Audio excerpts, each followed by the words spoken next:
I'm doing marvelous. How about yourself? Doing great, doing great. Where are you? From Alabama. Alabama. Got you. So, Shamika, how old are you? I'm 31. 31. Okay. Hmm. Have you ever been married? No. Never married. Okay. Yep. You have kids? I have one. Yes. Okay. How old? He's 6. 6. Okay. Hmm.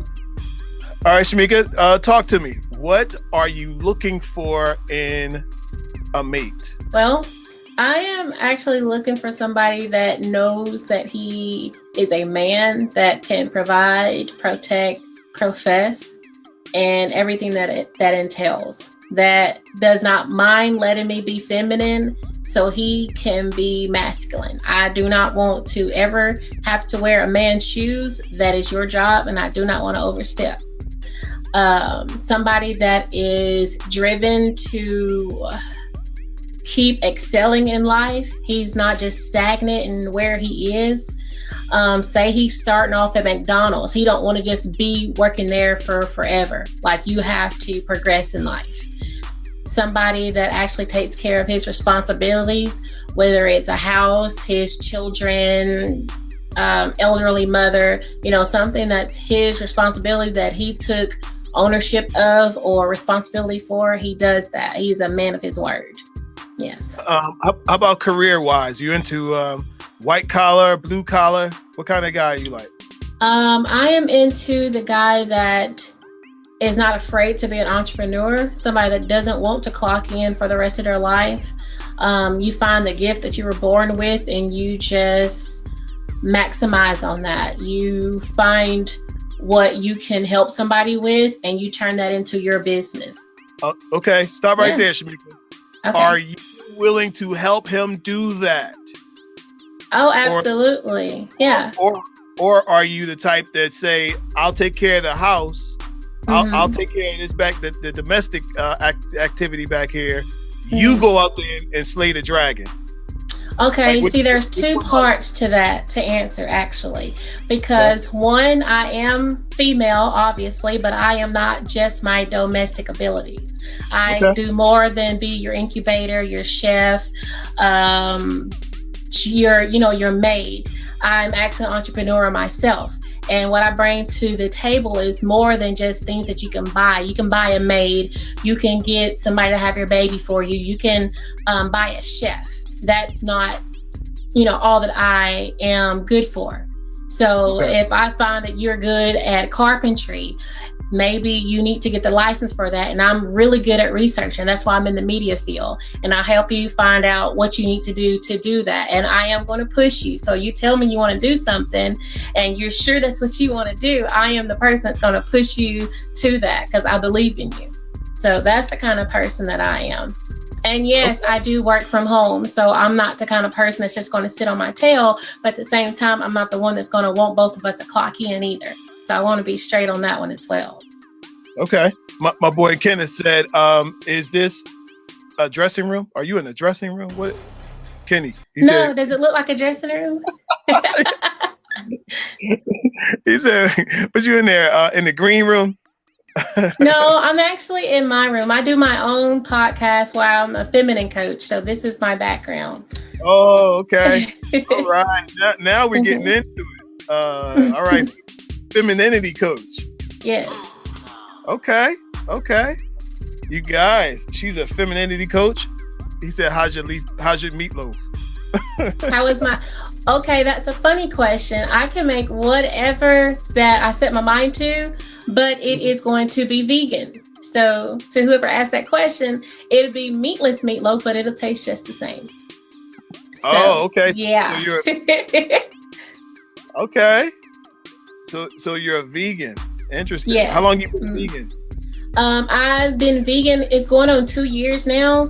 I came from being a pescatarian, and after my body just stopped wanting fish, I just became vegan. That was the next step. All right. They like you out there. They feel it. Cool. Thanks. Okay. So wait a minute. You're a vegan. Yes. How about the man in your life? Is it okay? Because he gonna want a steak. He might want some ribs. Is that gonna be a problem? It's not going to be a problem because I don't have to eat it. So I'm not going to tell a grown man what he has to eat or what he doesn't have to eat. But I will be the person like, you should, try this, or I will at least serve him some vegan food. So he can't say that he doesn't like it if he's never tried it. But if he wants like chicken or ribs or something like that, then, you're a grown man. Eat what you want to eat. Maybe I need to rephrase this question, Shamika. Will I cook it? Are you asking will I cook it? Man, some ribs. Will you make that man a steak when he's ready I will make him a steak. I will touch everything but pork. I'm not Muslim. People always ask me that. It's so unclean. I just choose not. I don't bring it in my house. So I will touch any other meat other than pork. Yeah. No, that's fair. Hey, so fellas, if there's some fellas that's watching, shoot some questions to me. If y'all have questions for Shamika, and Shamika, would you relocate? I absolutely would locate. I told you I am in Alabama, so I would definitely relocate. Open to relocate? Yeah. Shamika, close your eyes and tell me the ideal man for Shamika. You literally want me to close my eyes, or you just want me to tell you? Because I can tell you without closing my eyes. I just want you to see clearly. Okay. So, clearly, looks first.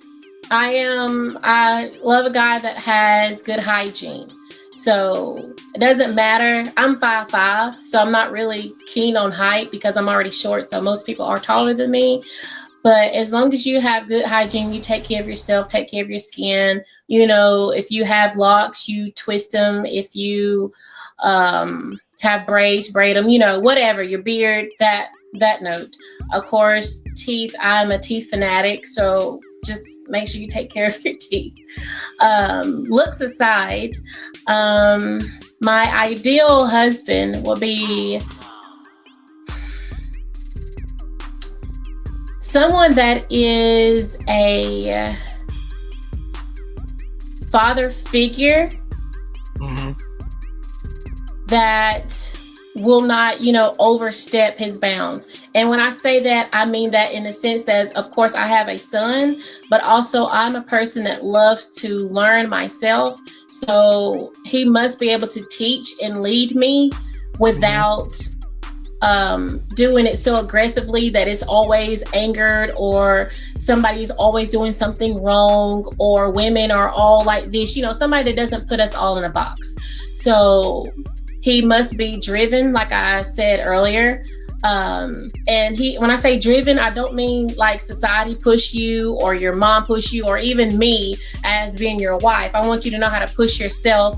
Somebody that wants to be a 6-figure plus earner, someone that's not okay with just earning minimum wage or maybe just $20 or even $30 an hour. Somebody that knows that they're worth it and they can pursue their dreams and actually do that.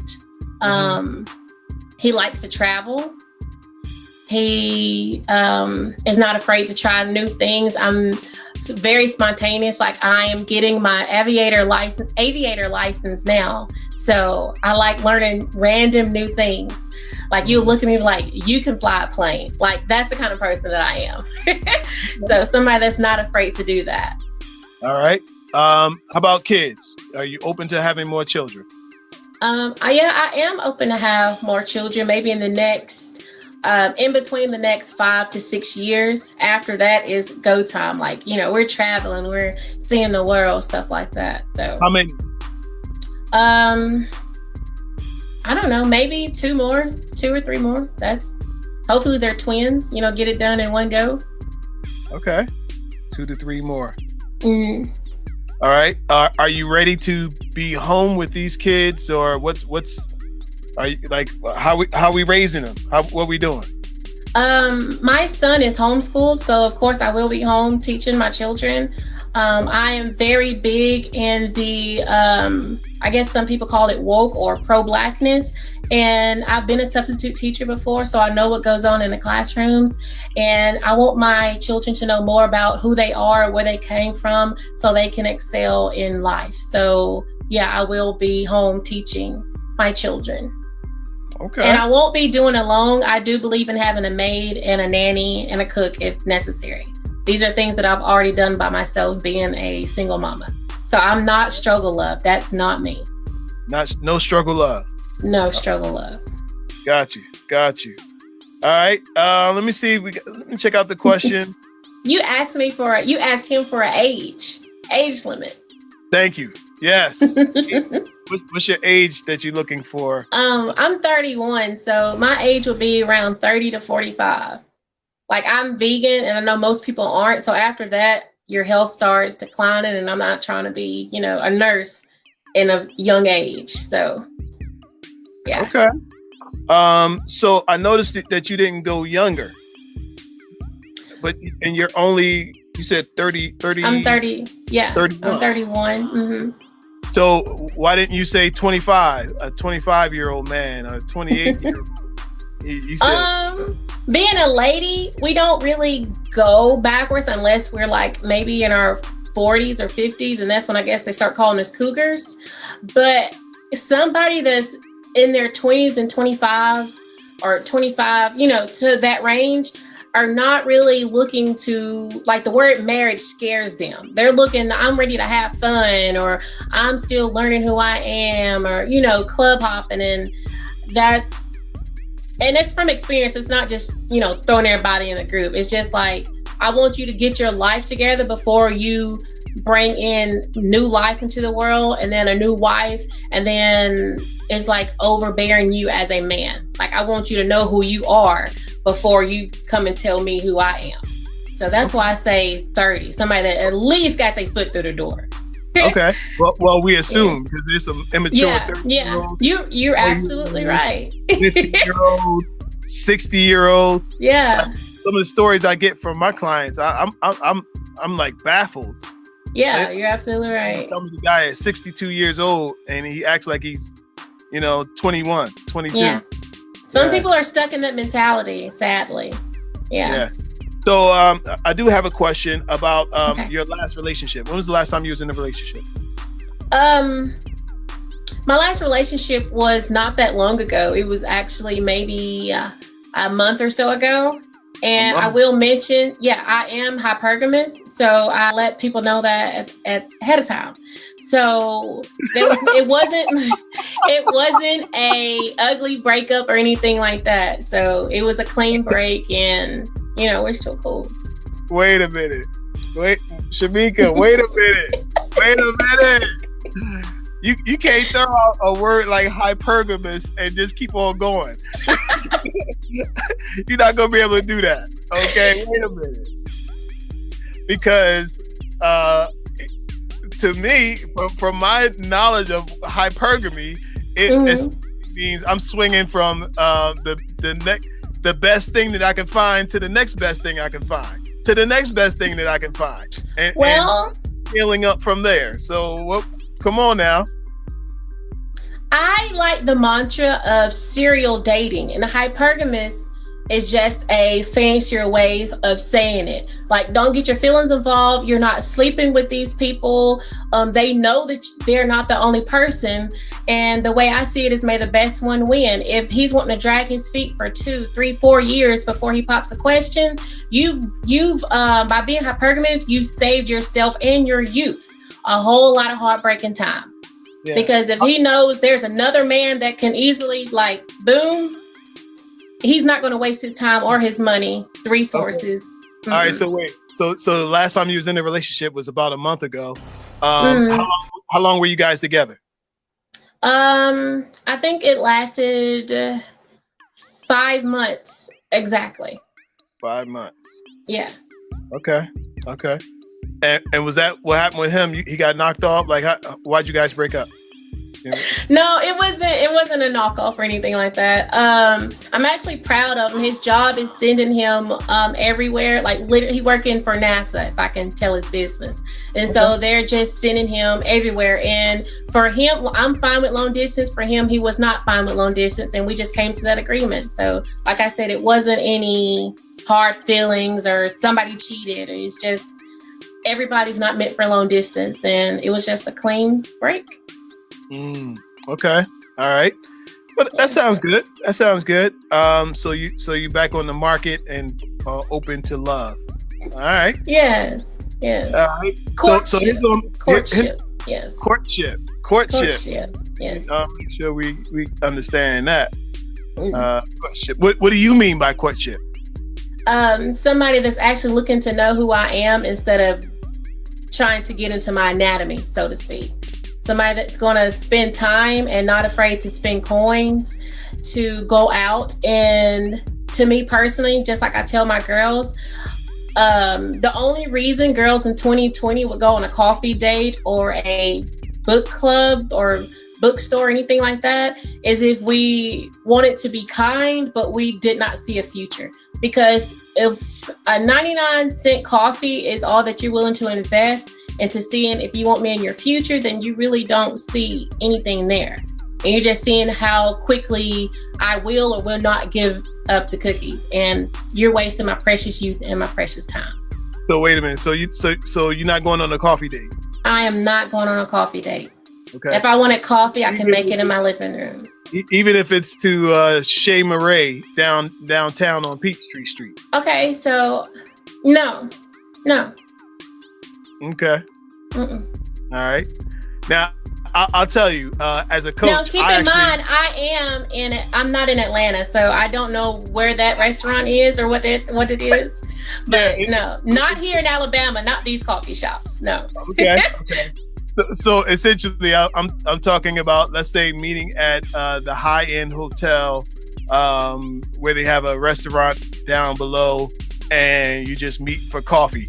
I'm essentially like I'm not good for Dunkin' Donuts. I tell my clients like you're not doing a Starbucks date. That's not right.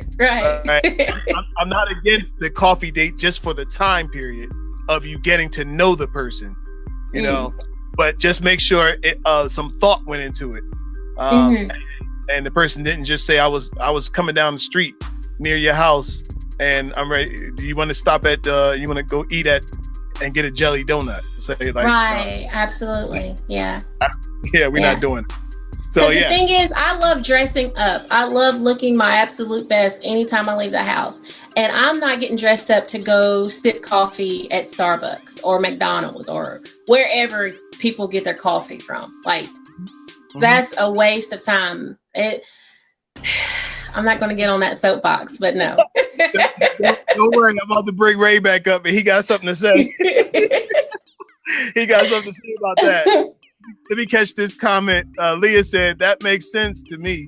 Really allow yourself to date around instead of assuming every man you encounter is your husband. Absolutely. Yes. So good stuff.